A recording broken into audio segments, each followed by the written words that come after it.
Hey guys, what's up? It's Yana. Welcome to day 2 of Camp NaNoWriMo July 2021.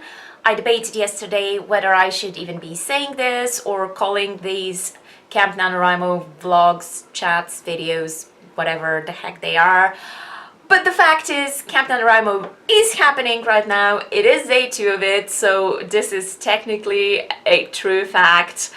And I am doing the exact same thing I would be doing if I was officially doing camp on the website. I've got a really busy day today because it's actually a work day for me.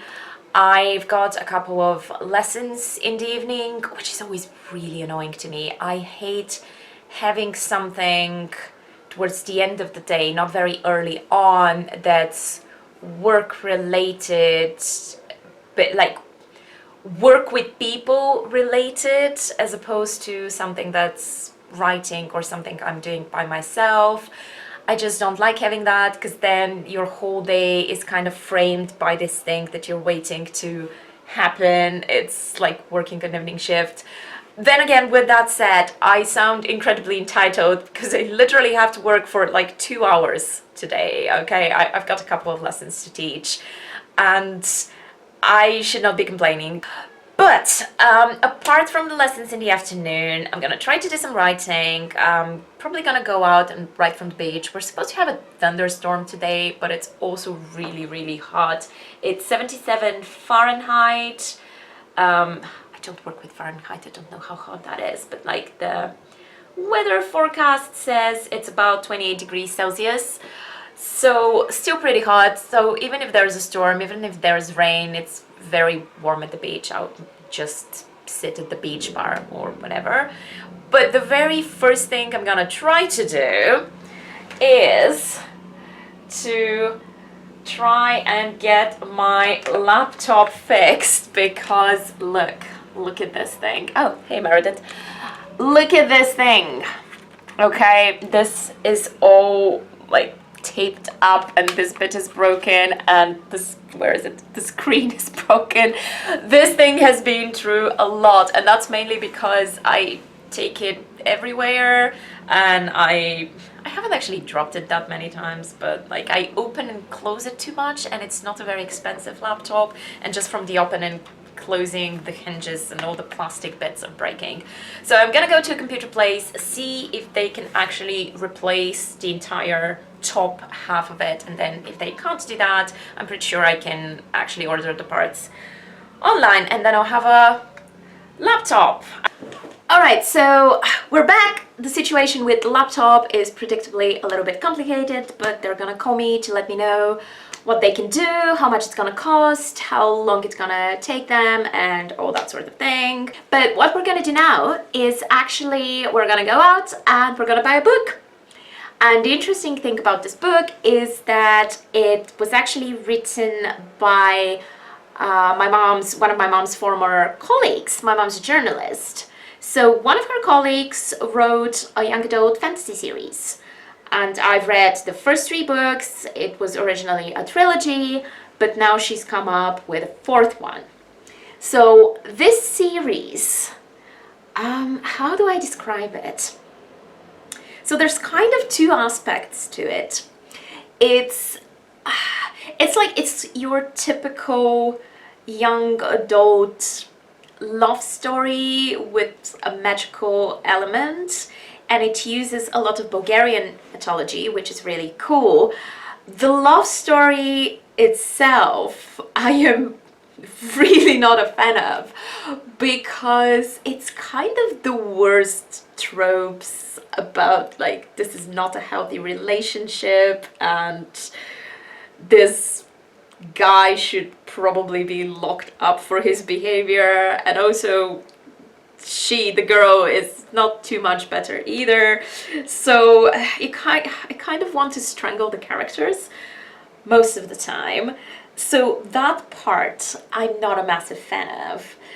But the other aspect to it is that not only does it use a lot of Bulgarian mythology, but it almost serves as a kind of magical travel guide to Bulgaria. So the author went into a lot of... She researched quite a lot about magical places, places with a lot of interesting history, a lot of rituals, a lot of things in our mythology which are really fascinating. And she physically went to these places as well to research and to get to know them. And a lot of them I hadn't heard of before. So as a novel, I'm not so sure about it, but in terms of inspiring me to really want to travel around Bulgaria and giving me this sense of just magic and wonder about the country and about nature and all of these things, because basically her magical creatures are these very popular in Bulgarian mythology. There are these forest spirits, always women, called Samudivi, who are, I guess they're kind of like nymphs or dryads in some ways, so similar but not exactly, and they can be benevolent sometimes, but they can also be very, very dangerous and cruel and vicious. So that part of it, anything that's like about the travel and about the places that these characters go and the mythology, is actually really good.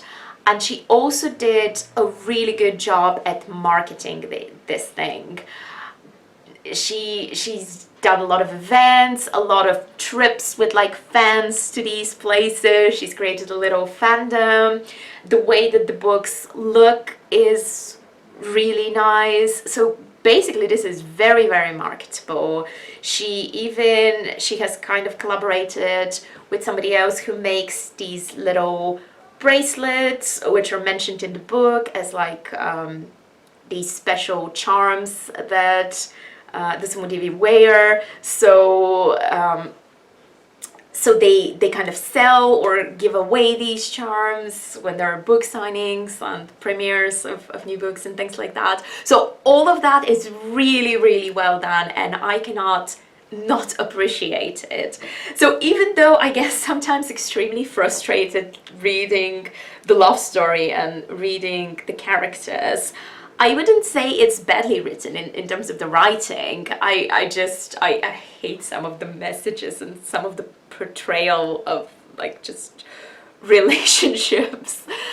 But in spite of that, I think that there's some value to it, which is why I'm going to go ahead and buy the fourth book. And I am curious where this story is going, because it was supposed to be kind of wrapped up.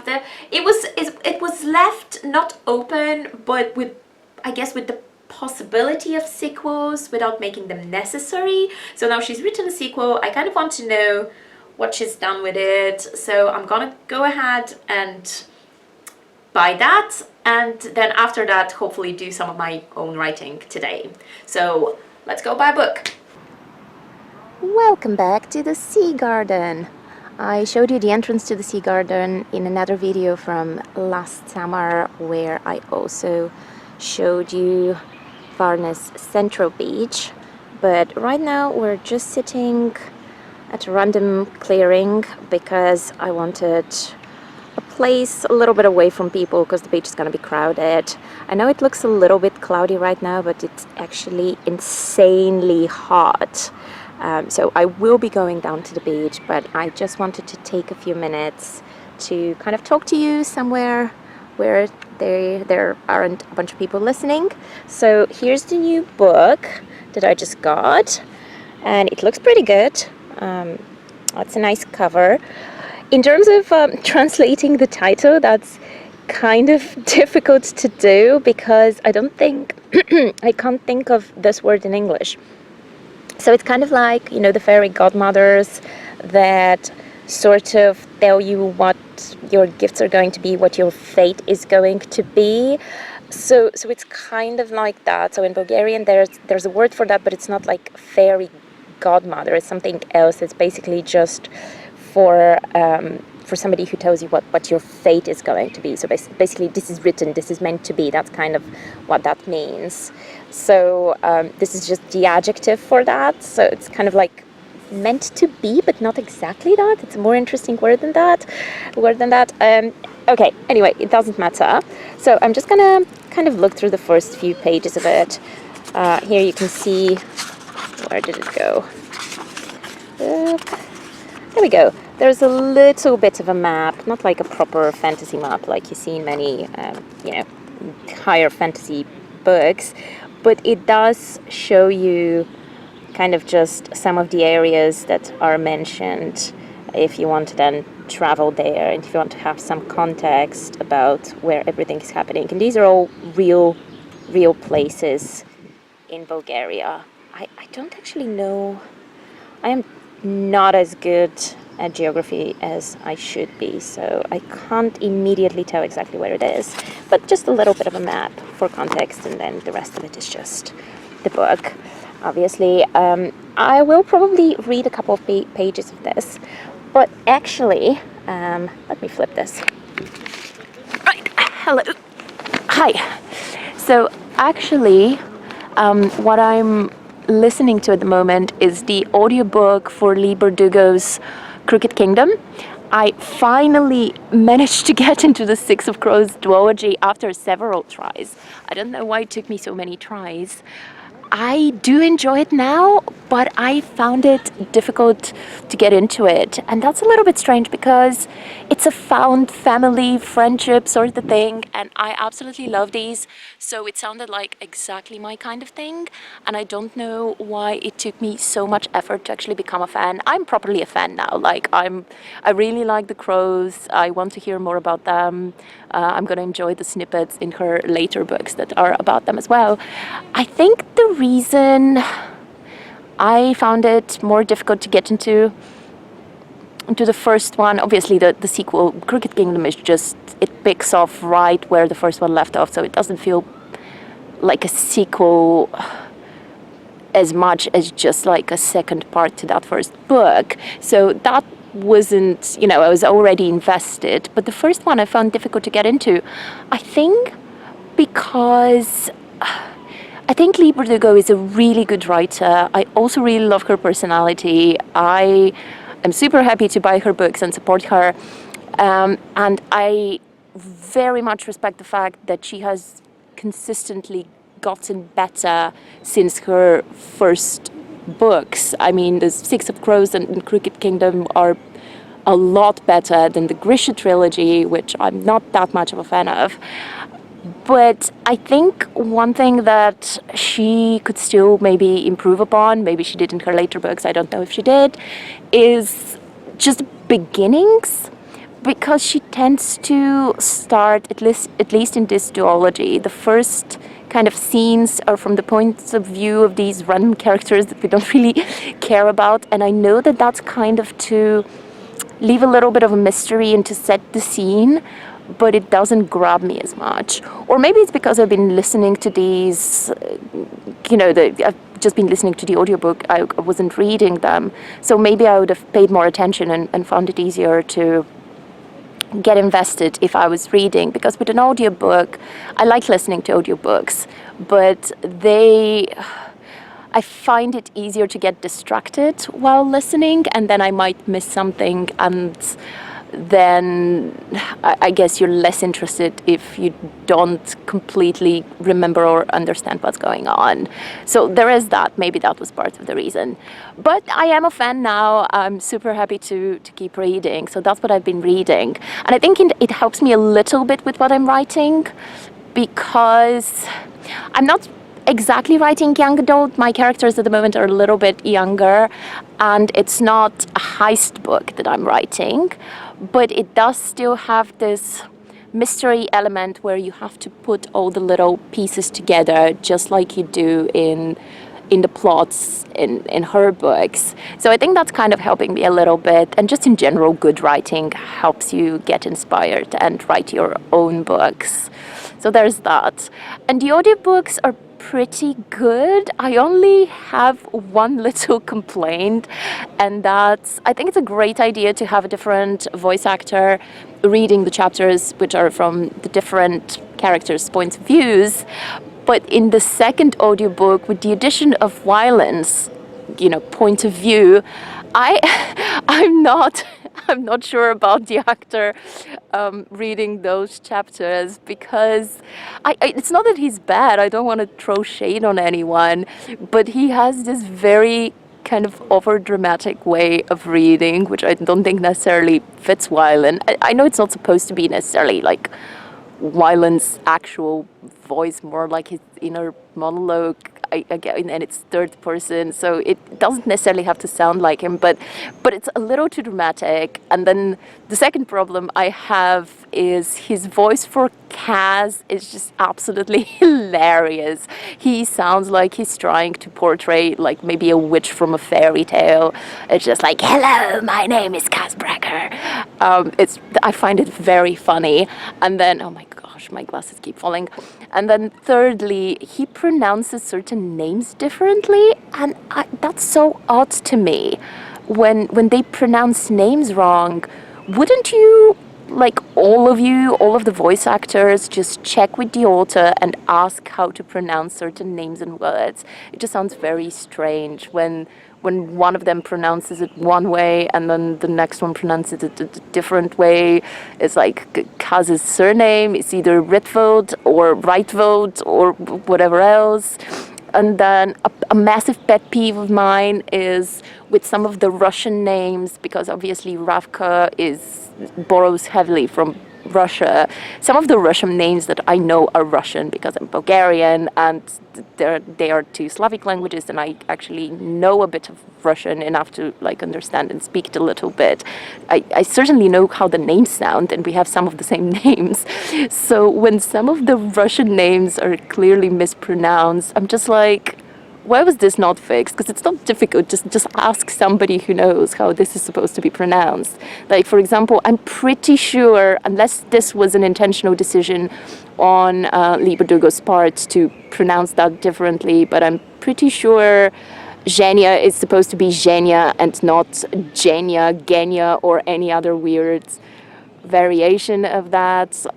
But yeah, these are small pet peeves. I'm really enjoying the books. So today, I guess, has turned into a vlog about random books that I'm reading and buying and commenting on. But I will do some writing as well. I'm gonna go and try to do that now down at the beach bar because I am melting. It is so hot and I need to get in the water. Right, see you in a few minutes.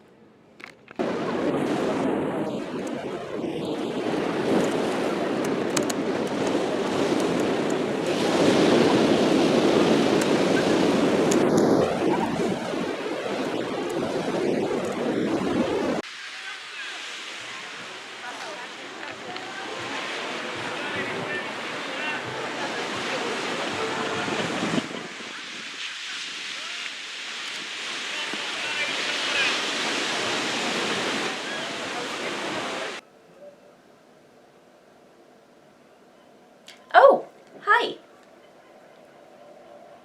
No, you still have a few minutes. You still have a few minutes before the debate. You've got 6 minutes.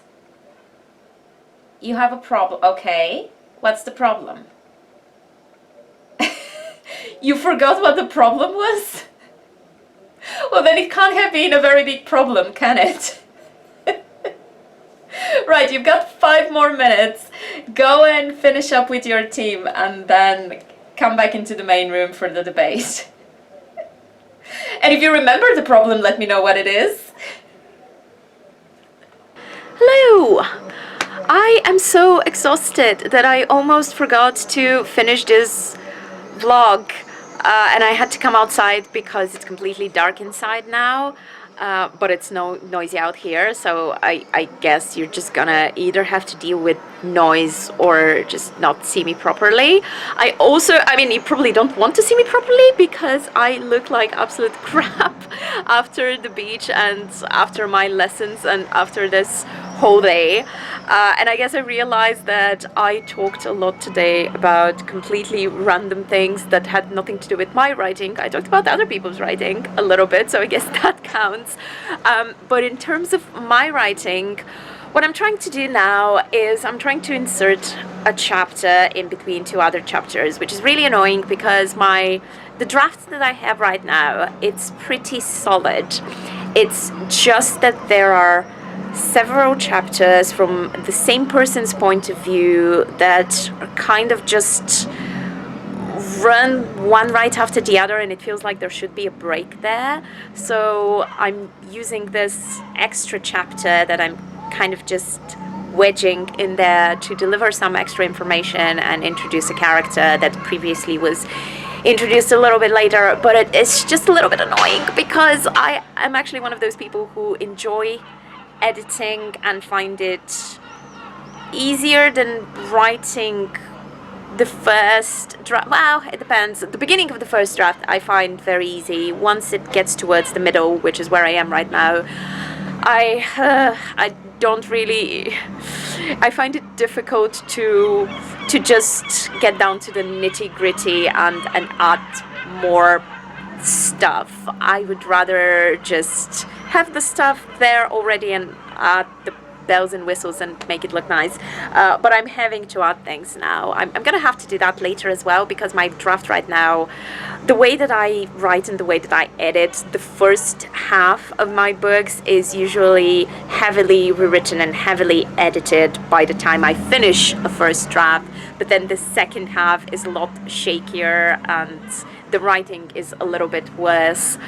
So I'm gonna have to deal with that. This is what I'm going to do. Sorry for the super loud seagulls that you've been hearing, and also my cat's making noises. Let me show you, that's Lexi up there. Lexi, where are you? Say hi. She's basically a black blob. Lexi. She's not gonna turn around. Anyway, the other cats were here before as well, but hey, this is the view from my balcony, and this is what I'm going to leave you with. Thank you very much for watching. I will see you in the next video. Bye!